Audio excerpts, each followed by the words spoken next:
So, ayan. So, bawat tap-tap niyan, kailangan may mahulog tayo dyan para makakuha tayo ng another. Ayan, plus 50, plus 51. So, ganyan lang po kadali maglaro dito kay Push the Coin. Then, manood lang tayo ng ads.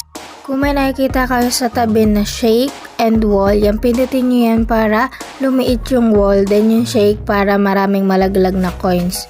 Then, pwede nyo pindutin yung coins. Mapupunta kayo sa mga pwede nyong laruin para malagdagan yung pera nyo dyan. So, ayan, claim.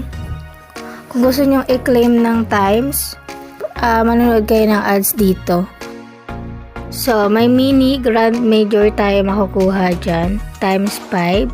So, ayan, kung may nakikita kayong 1,100 dun sa taas na kulay green, ayan, pindutin nyo yan.